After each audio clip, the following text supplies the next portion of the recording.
Friends, welcome to the my channel. आज हम लोग अन्य धार्मिक संप्रदायों को देखेंगे, जैसे भागवत, शैव, सूर्य, शाक्त को, और अन्य दर्शनों को भी देखेंगे। तो आइए आज का हम लोग अपना पहला प्रश्न शुरू करते हैं। आज का हमारा पहला प्रश्न है, रामायण के किस कांड में राम और हनुमान की पहली भेंट का वर्णन है? तो जब राम जी वनवास पे जाते हैं तो वह सबसे पहली बार हनुमान जी से किष्किंधा कांड में मिलते हैं। किष्किंधा कांड, आइए हम लोग देख लेते हैं कि रामायण को कितने कांडों में बांटकर देखा गया है।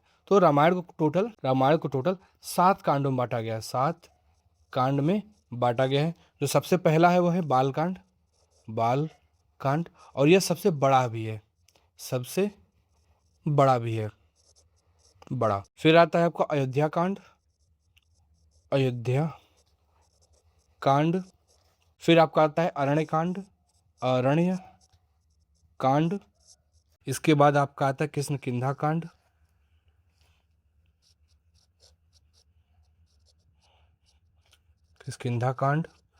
फिर इसके बाद आता है आपका सुंदर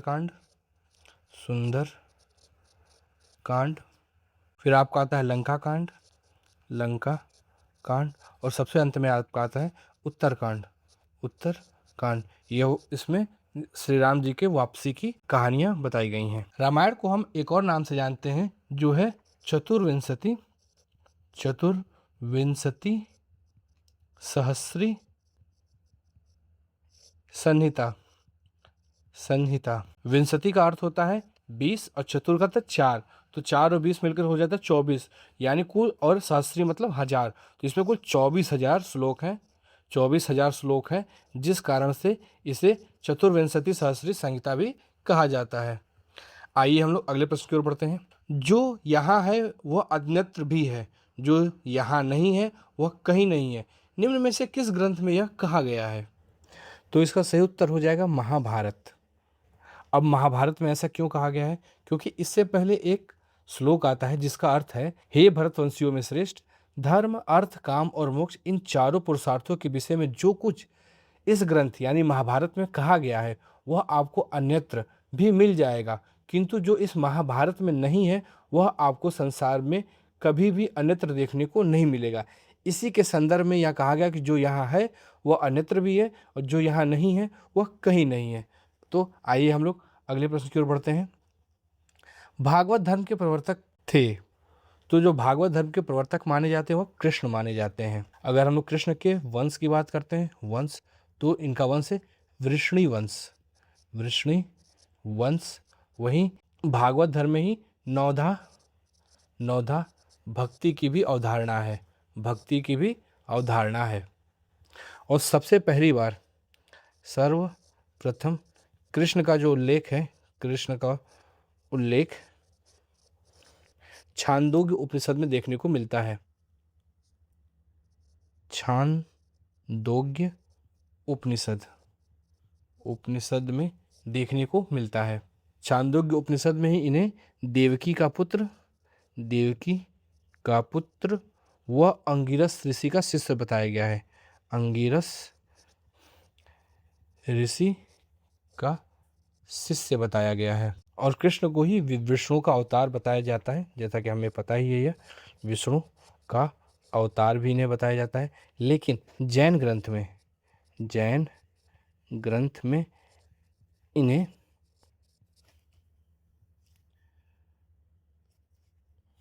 केशव नाम से बुलाया गया है। और यह इनको माना जाता है कि यह 22वें तीर्थंकर अरिष्ट नेमी के समकालीन माना जाता है।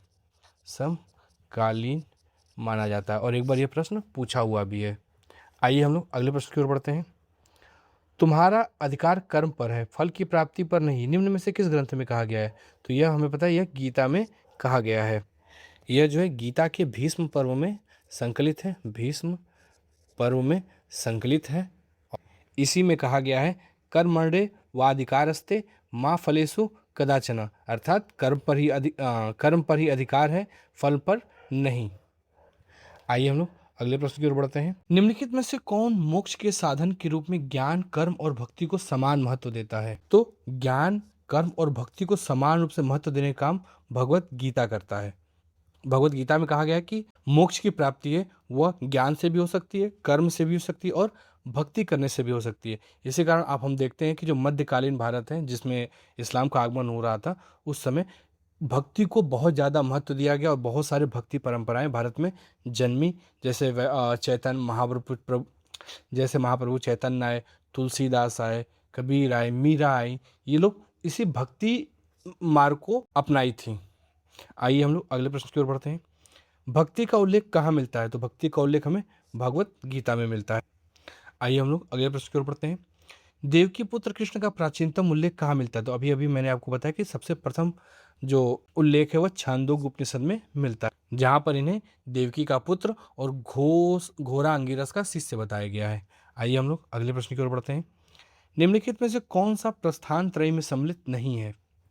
तो इसका सही उत्तर हो जाएगा भागवत। भागवत तो एक धर्म है, जबकि भगवत गीता, ब्रह्मसूत्र और उपनिषद एक पुस्तक है, और ये तीनों ही वेदांत दर्शन के तीन आधार हैं, तीन आधार हैं, और इन्हें ही प्रस्थान त्रयी भी कहा जाता है, प्रस्थान त्रयी कहा जाता है। और आपको हम देखने को मिलता है वैदिक धर्म में वेद त्रयी। तो वेद त्रयी क्या होता है कि जो हमारा ऋग्वेद है, ऋग्वेद, यजुर्वेद व सामवेद को मिला करके हम लोग वेद त्रयी बनाते हैं। आइए हम लोग अगले प्रश्न की ओर बढ़ते हैं। भागवत संप्रदाय में भक्ति के प्रकारों की संख्या, अभी मैंने ऊपर बताया कि 9 प्रकार की भक्ति, जिसे हम लोग नवधा भक्ति कहते हैं, नवधा भक्ति कहा जाता है। आइए हम लोग अगले प्रश्न की ओर बढ़ते हैं। अभिलेख जो प्राचीन राजस्थान में भागवत संप्रदाय के प्रभाव की पुष्टि करता है, तो यह जो है वो घोसुंडी अभिलेख है। यह जो है राजस्थान के चित्तौड़गढ़ जिले में है, चित्तौड़गढ़ जिले में है, तथा इसमें जो है अश्वमेध यज्ञ, भागवत धर्म प्रचार व कृष्ण व बलराम की चर्चा है। आइए हम लोग अगले प्रश्न की ओर बढ़ते हैं। कौन सा अभिलेख भागवत अनुयायियों में विष्णु वीरों की पूजा का उल्लेख करता है? तो इसका सही उत्तर हो जाएगा मोराकूप अभिलेख। जो मोराकूप अभिलेख है यह मथुरा में पाया गया है, और यहाँ से पता चलता है कि एक तोषा नामक महिला ने वसुदेव के साथ साथ 4 अन्य व्यक्तियों की मूर्तियों को एक मंदिर में स्थापित करवाया था। आइए हम लोग अगले प्रश्न की ओर बढ़ते हैं। निम्नलिखित में से कौन विष्णुवीर नहीं है? तो इनमें से जो सांब है वो विष्णुवीर नहीं माने जाते, क्योंकि यह ईरानी सूर्य संप्रदाय में इनका उल्लेख या कुछ मिलने के कारण इनको यहाँ से पृथक कर दिया जाता है। तो यहाँ से हमें अनिरुद्ध, प्रद्युम्न और संकर्षण की बात मिलती है। लेकिन जो तोषा नामक महिला ने 4 लोगों का मूर्तियाँ जो बनवाई थी उनमें सांब शामिल थे, तो उन चारों में से एक कृष्ण थे और बाकी अनिरुद्ध, सांब, प्रद्युम्न और संकर्षण थे। आइए हम लोग अगले प्रश्न की ओर बढ़ते हैं। हेलियोडोरस के बेसनगर अभिलेख में निम्नलिखित का उल्लेख है, तो उसमें जो है वह केवल वसुदेव का उल्लेख है। उसमें विष्णु भगवान को या कृष्ण भगवान को केवल वासुदेव कहकर बुलाया गया है। हेलियोडोरस पता है आपको कि वह एक इंडो ग्रीक शासक एंटियाकीड्स का राजदूत था, जो विदिशा में आकर के यहाँ पर बेसनगर में एक अभिलेख लगवाया था। आइए हम लोग अगले प्रश्न की ओर बढ़ते हैं। भागवत धर्म का ज्ञात सर्वप्रथम अभिलेखी साक्ष्य है, तो यह बेसनगर का गरुड़ स्तंभ ही है। आइए हम लोग अगले प्रश्न की ओर बढ़ते हैं। निम्नलिखित शासकों में से किसके सिक्कों पर संकर्षण एवं वासुदेव दोनों अंकित हैं? तो इसका सही उत्तर हो जाएगा अगाथोक्लीज के। अगाथोक्लीज जो एक इंडो ग्रीक शासक था, जो पश्चिमोत्तर भारत में अपना साम्राज्य बनाया हुआ था, और वह अपने सिक्कों पर संकर्षण और वसुदेव दोनों के चित्र को अंकित करवाता है। आइए हम लोग अगले प्रश्न की ओर बढ़ते हैं। निम्नलिखित में से किस देवता को कला में हल लिए प्रदर्शित किया गया है। तो सभी पता है कि जो बलराम जी थे, कृष्ण के जो बड़े भाई थे बलराम, वो हमेशा हल लेकर के चलते थे। तो इसका सही उत्तर हो जाएगा बलराम। आइए हम लोग अगले प्रश्न की ओर बढ़ते हैं। हिंदू देवता जिसकी कभी कभी ग्रीक लेखकों ने हेराक्लीज से अभिन्नता स्थापित की, तो इसका सही उत्तर हो जाएगा कृष्ण। कृष्ण जो है वो हेराक्लीस के समान बताए जाते रहे हैं। आइए हम लोग अगले प्रश्न की ओर बढ़ते हैं। भागवत संप्रदाय के विकास में किसका योगदान अत्यधिक था? तो भागवत संप्रदाय के योगदान में सर्वाधिक गुप्त का था। गुप्त लोग का जो राजकीय धर्म था वो भागवत धर्म था तथा इनका राजकीय चिन्ह भी गरुड़ था। तो इसका सही उत्तर हो जाएगा गुप्त। आइए हम लोग अगले प्रश्न की ओर बढ़ते हैं। विष्णु के किस अवतार को समुद्र से पृथ्वी का उद्धार करते हुए अंकित किया जाता है? तो इसका सही उत्तर हो जाएगा वराह। जैसा हमें पता है कहानियों से कि एक हिरण्याक्ष नामक राक्षस था। हिरण्याक्ष नामक एक राक्षस था जो पृथ्वी को चुराकर समुद्र के नीचे पाताल लोक में छिपा दिया था। तब भगवान विष्णु ने पृथ्वी की रक्षा करने के लिए वाराह रूप धारण किया और अपने दांतों से वो पृथ्वी को ऊपर रख करके ले आए थे। और इसका सबसे पहला प्रमाणिक अभिलेख जो है वह, और इसका जो प्रमाणिक चित्र है हमें उदयगिरी गुफा मध्य प्रदेश में गुप्तकालीन चित्रों में मिलता है। यह उदयगिरी गुफा में इनका बना हुआ है। आइए हम लोग अगले प्रश्न की ओर बढ़ते हैं। निम्नलिखित में से किस ग्रंथ में अवतारवाद की चर्चा की गई है? तो अवतारवाद की जो चर्चा की गई है वह भागवत गीता में की गई है। आइए हम लोग अगले प्रश्न की ओर बढ़ते हैं। निम्नलिखित में से कौन एक अलवार संत थे? तो इसका सही उत्तर हो जाएगा कुलशेखर। कुलशेखर जो थे केरल के राजा थे जो कि एक अलवार संत भी थे। अगर हम कुल अलवार संतों को देखें तो टोटल संख्या इनकी 12 थी। एक मान लेते हैं कुलशेखर, तो दूसरे थे पोरगे अलवार, तीसरे भूत, इन्हें जो है पोड़ी भी कहते थे। चौथे जो थे वो पेय, इन्हें पेयालवार भी कहते थे, पेयालवार भी कहते थे। पांचवे की बात करें तो पेरियालवार। छठे की बात करें तो तिरुमलाई छठे नंबर के। सातवें की बात की जाए तिरुमंगई। आठवें की बात करें तो तिरुपरण। नवें की बात करें तो तोंडार, इसे पूडम भी कहा गया है, पूडम। अगर हम 10वें की बात करें तो यह नामालवार। 11वें की बात करें तो मधुर कवि। 12वें की बात करें तो अंडाल, इनको तो पूछा भी गया है और क्योंकि यह एकमात्र महिला, अंडाल सबसे महत्वपूर्ण यही है। आइए हम लोग अगले प्रश्न की ओर बढ़ते हैं। निम्नलिखित में से कौन एक स्त्री अलवार संत थी? अभी हम लोगों ने देखा उनका नाम था अंडाल। आइए हम लोग अगले प्रश्न की ओर बढ़ते हैं। अलवार कौन थे? तो हमारे पास दो हैं, एक है अलवार, एक है नैनार। अलवार जो वो थे जो विष्णु उपासक थे और नैनार वे थे जो शिव उपासक जो थे वो नैनार कहलाते थे। अलवार टोटल 12 हैं जो मैंने आपको ऊपर दिखाया। तो अलवार वे थे जो विष्णु की भक्ति में डूबे रहते थे। आइए हम लोग अगले प्रश्न की ओर बढ़ते हैं। निम्नलिखित में से कौन अलवार संत नहीं था? पोईगई, तिरुज्ञान, पूडम, तिरुमंगई। तो हमने ऊपर जो 12 देखे तो उसमें से तिरुज्ञान नहीं थे जबकि पोईगई, पूडम और तिरुमंगई थे। आइए हम लोग अगले प्रश्न की ओर बढ़ते हैं। निम्नलिखित में से कौन सा वैष्णव परंपरा का मंदिर है? श्रीरंगम, चिदम्बरम, गंगैकोंड चोलपुरम, तंजौर। जो चिदम्बरम है वह नटराज के मंदिर है, नटराज शिव का मंदिर है। वही गंगैकोंड चोलपुरम भी शिव का ही मंदिर है और तंजौर जो है वह बृहदेश्वर शिव का मंदिर है। लेकिन अगर श्रीरंगम की बात की जाए तो यहाँ विष्णु भगवान का मंदिर है। जो लेटे हुए विष्णु भगवान को यहाँ बिठाया गया है। तो हमारा सही उत्तर हो जाएगा श्रीरंगम। और श्रीरंगम में एक बात देखें तो रामानुजाचार्य जो थे वह यहीं के मठाधीश थे।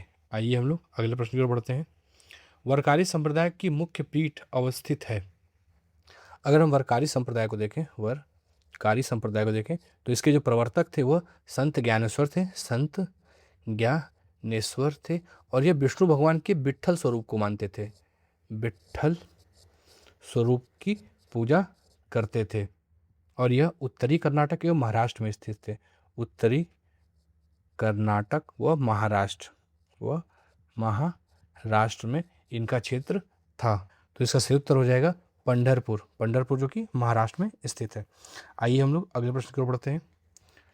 निम्नलिखित में से कौन वैष्णव धर्म के सनक संप्रदाय का आचार्य था?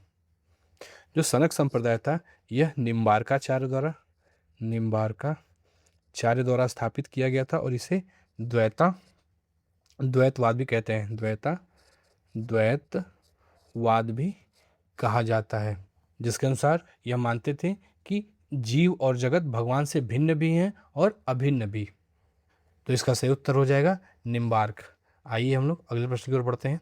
नैनार कौन थे? तो अब हमारी बात है कि नैनार की।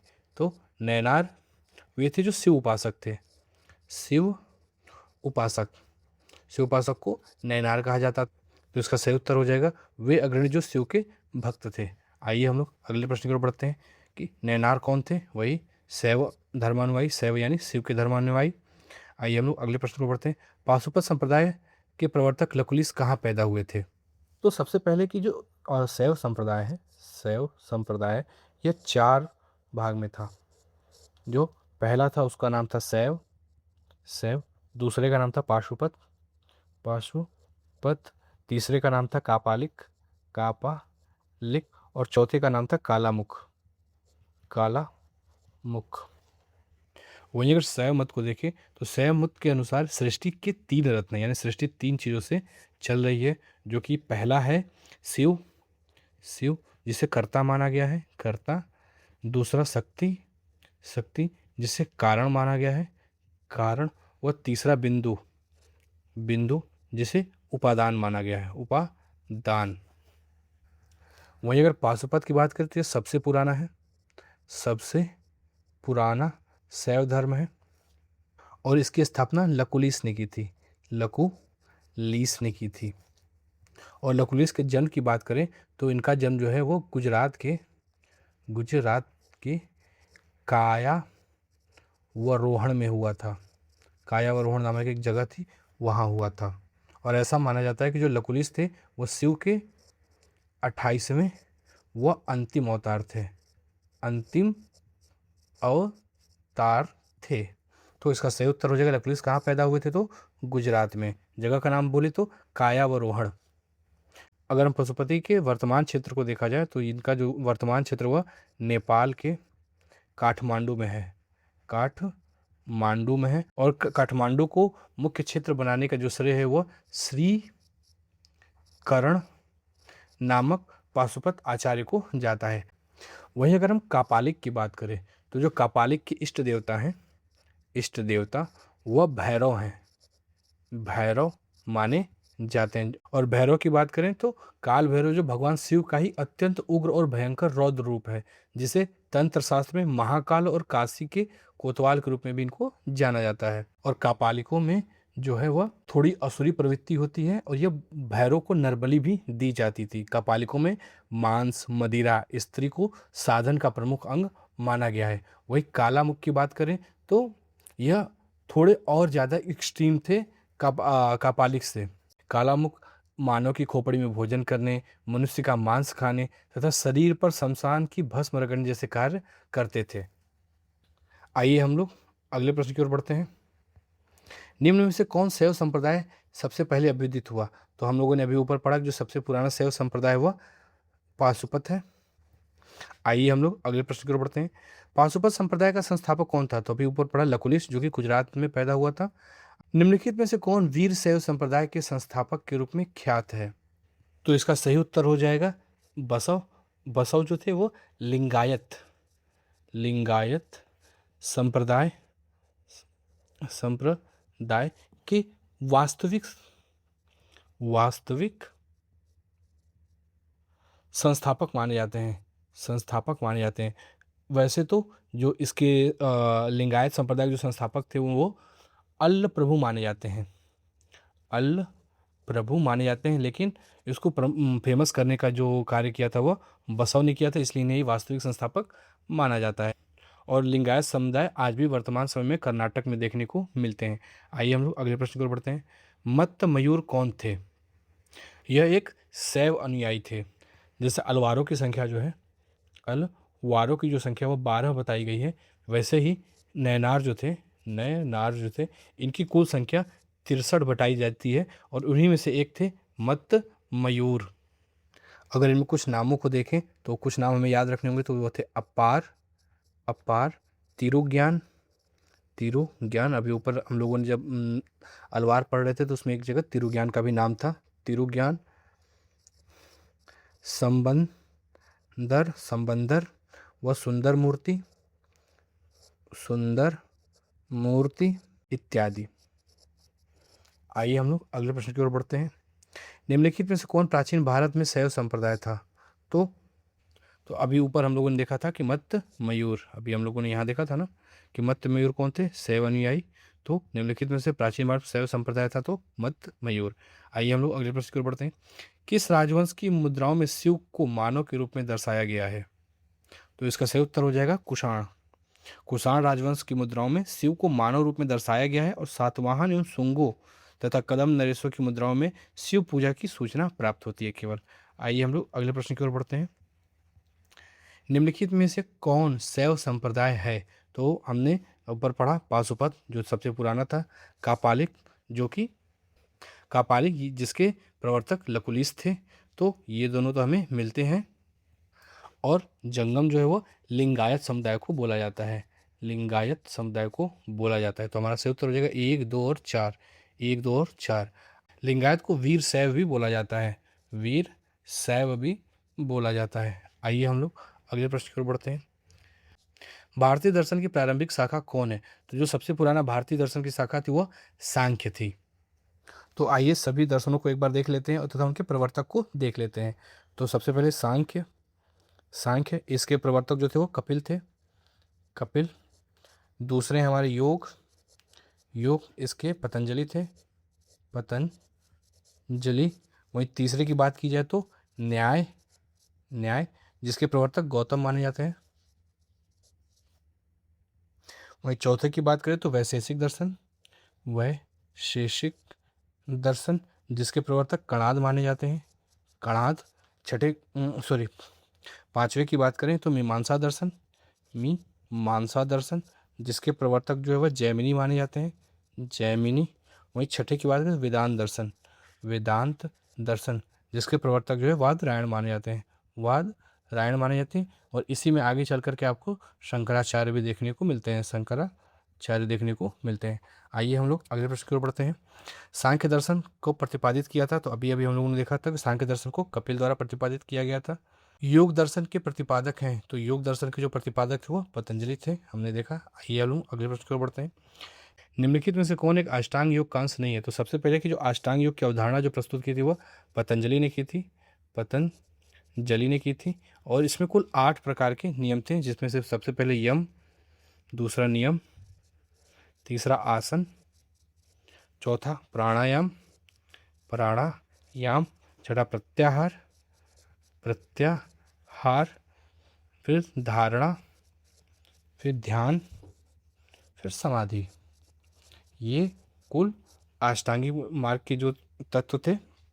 तो इसमें कौन सा नहीं है? तो अनुस्मृति अष्टांग योग का अंश नहीं मानी जाती है। आइए हम लोग अगले प्रश्न की ओर बढ़ते हैं। न्याय दर्शन के संस्थापक थे, तो अभी हम लोगों ने देखा कि न्याय दर्शन के संस्थापक जो थे वह गौतम थे। आइए हम लोग अगले प्रश्न की ओर बढ़ते हैं। न्याय दर्शन को प्रचारित किया था वही फिर से गौतम ने। बौद्ध धर्म की आलोचना एवं वैदिक परंपरा के समर्थन करने के लिए विख्यात हैं, तो इसका सही उत्तर है कुमारिल भट्ट। इनका पूरा नाम था कुमारिल भट्ट, जो कि दक्षिण भारत के एक संत थे। इन्होंने हिंदू धर्म के पुनरुत्थान के लिए कार्य किया तथा बौद्ध धर्म की जमकर आलोचना की। आइए हम लोग अगले प्रश्न की ओर बढ़ते हैं। मीमांसा दर्शन के अनुसार मुक्ति संभव है, तो इसका सही उत्तर हो जाएगा कर्म से। आइए हम लोग अगले प्रश्न की ओर बढ़ते हैं। मीमांसा के प्रणेता थे, तो अभी अभी हम लोगों ने देखा था कि मीमांसा के प्रणेता जैमिनी थे। निम्नलिखित में से किस दर्शन का मत है कि वेद शाश्वत सत्य है? तो इसका सही उत्तर हो जाएगा मीमांसा। मीमांसा जो है उसमें जो प्रधान विषय जो है वह धर्म बताया गया है, धर्म बताया गया है, तथा वे वैदिक कर्म कांड को बहुत ज़्यादा महत्व देते थे। इसी कारण ये कर्म से तात्पर्य इनका था वैदिक कर्म कांडों से, जो हम लोगों ने ऊपर प्रश्न पढ़ा था कि कौन सा, हाँ ये, कि मीमांसा दर्शन का मुक्ति संभव है तो कर्म से, क्योंकि यह वैदिक कर्मकांड को सबसे ज़्यादा महत्व देते थे, जिस कारण ये वेद को शाश्वत सत्य मानते थे। आइए हम लोग अगले प्रश्न को बढ़ते हैं। कर्म का सिद्धांत संबंधित है, तभी हम लोगों ने देखा मीमांसा से। आइए हम लोग अगले प्रश्न की ओर बढ़ते हैं। अपूर्व का सिद्धांत संबंधित है, तो इसका सही उत्तर हो जाएगा मीमांसा। मीमांसा मानता है कि यह कर्म को ही अपूर्व मानते हैं, ताकि जो कहते हैं कि अगर कर्म हम करते रहेंगे तो कर्म में हमारी इतनी शक्ति है, शक्ति को अपूर्व कहा है, तो कर्म में हमारी इतनी शक्ति है जिससे हमें फल मिल जाएगा हमारे कर्मों का, तो कर्मों के शक्ति को ये अपूर्व कहते हैं। आइए हम लोग अगले प्रश्न की ओर बढ़ते हैं। निम्नलिखित युगों में से कौन सा एक भारतीय षट दर्शन का भाग नहीं है? मीमांसा और वेदांत है, न्याय और वैशेषिक भी हैं, सांख्य और योग भी हैं, लेकिन लोकायत और कापालिक जो है वह एक लिंगायत का है और एक चारवाक का है। आइए हम लोग अगले प्रश्न की ओर बढ़ते हैं। आदि शंकर जो बाद में शंकराचार्य बने, उनका जन्म हुआ था, तो उनका जो जन्म है वो केरल में हुआ था।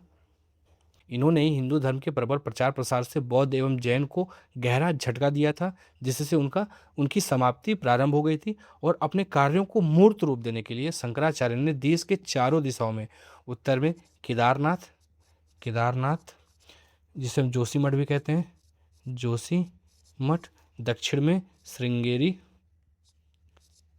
श्रृंगेरी मठ, वहीं पूर्व में पुरी जिसको जगन्नाथपुरी भी कहते हैं, और पश्चिम में द्वारका पीठ की स्थापना की थी। आइए हम लोग अगले प्रश्न की ओर बढ़ते हैं। किस संत ने अद्वैतवाद का प्रतिपादन किया? तो अद्वैतवाद का जो प्रतिपादन है वह शंकराचार्य ने किया था। इन्होंने अद्वैतवाद में कहा था एका ब्रह्म द्वितीयो नास्ति, और ब्रह्म ही सत्य है और जगत मिथ्या, ये इनके अद्वैतवाद सिद्धांत की यह एक भाग है। आइए हम लोग अगले प्रश्न की ओर बढ़ते हैं। आदि शंकराचार्य द्वारा स्थापित 4 मठ कहाँ स्थित है? तो अभी हम लोगों ने देखा श्रृंगेरी, द्वारका, जोशी मठ, प्रयाग नहीं, पुरी, श्रृंगेरी, द्वारका, वाराणसी बिल्कुल नहीं, जोशी मठ, द्वारका, पुरी और श्रृंगेरी, हमारा तीसरा ऑप्शन सही हो जाता है। आइए हम लोग अगले प्रश्न की ओर बढ़ते हैं। रामानुज के अनुयायियों को कहा जाता है, तो जो रामानुज के अनुयायी थे उनको वैष्णव कहा गया, और यह विष्णु की पूजा करने वाले भी थे। तो आइए कुछ दर्शनों को देख लेते हैं जो अद्वैतवाद से संबंधित थे, जैसे दर्शन और उनके प्रतिपादक अद्वैतवाद अभी ऊपर हम लोगों ने देखा, तो शंकराचार्य इन्हीं के मत को थोड़ा सा विशेष रूप से लाने के कारण एक नया मत बना विशिष्टाद्वैत, जिसको रामानुज लेकर के आए। फिर आता है द्वैत, जो कि यह मानता था कि हम ब्रह्म से जुड़े भी हैं और नहीं भी, जबकि विशिष्टाद्वैत कहता था कि नहीं, दो हैं। शंकराचार्य कहते थे कि एक ही ब्रह्म है, वही वास्तविक है, बाकी जगत हम सभी मिथ्या हैं। लेकिन विशिष्टाद्वैत में रामानुजा कहते हैं कि नहीं, दो अलग अलग और स्वतंत्र एंटिटी हैं, जैसे ब्रह्म अलग है और जगत अलग है, लेकिन जगत का अंत में ब्रह्म में विलीन हो जाना है। इसी को उन्होंने विशिष्टाद्वैत कहा था। द्वैताद्वैत कहता था कि अलग हैं भी और नहीं भी है। तो इसके जो प्रवर्तक थे वो निम्बार्क थे। वहीं द्वैतवाद, इसके जो प्रवर्तक थे वो माधवाचार्य थे। वहीं एक शुद्धाद्वैतवाद था। द्वैतवाद जो था, इसके जो प्रवर्तक थे वल्लभाचार्य थे। आइए हम लोग अगले प्रश्न की ओर बढ़ते हैं। रामानुचार किससे संबंधित है? अभी ऊपर हम लोगों ने देखा ना, विशिष्टाद्वैत से। विशिष्ट अद्वैत सिद्धांत के संस्थापक कौन थे? तो रामानुजाचार्य जो कि श्रीरंगम तिरुचिरापल्ली पल्ली में श्रीरंगम भगवान के मंदिर के मठाधीश थे। आइए हम लोग अगले प्रश्न की ओर बढ़ते हैं। निम्नलिखित में कौन सा सुमेलित नहीं है? केवलाद्वैत शंकर, शुद्धाद्वैत राम नहीं। रामानुज का जो विशिष्टाद्वैत था। आइए हम लोग अगले प्रश्न की ओर बढ़ते हैं। निम्नलिखित में से कौन सुमेलित है? अद्वैतवाद रामानुज नहीं, अद्वैतवाद जो था वो शंकराचार्य का था। अच्छा, कौन सा सुमेलित है पूछा है, तो अद्वैत रामानुज यह गलत है, विशिष्टाद्वैत शंकराचार्य यह भी गलत है, द्वैतवाद माधवाचार्य यह सही है, और विशिष्टाद्वैतवाद जो वल्लभाचार्य का था यह भी गलत हो जाता, तो हमारे से उत्तर हो जाएगा द्वैतवाद माधवाचार्य। आइए हम लोग अगले प्रश्न को पढ़ते हैं। निम्नलिखित में से किसमें पुनर्जन्म का विश्वास स्वीकृत है? तो जो पुनर्जन्म का विश्वास है वह हिंदू धर्म व जैन धर्म, हालांकि बौद्ध धर्म भी जो है पुनर्जन्म का सिद्धांत मानता है, लेकिन वह कर्म फल को ज़्यादा महत्व देता है, कर्म फल के अनुसार वह पुनर्जन्म की बात करता है, जबकि हिंदू और जैन धर्म में पुनर्जन्म की बात ऐसे की जाती है। आइए हम लोग अगले प्रश्न पर बढ़ते हैं।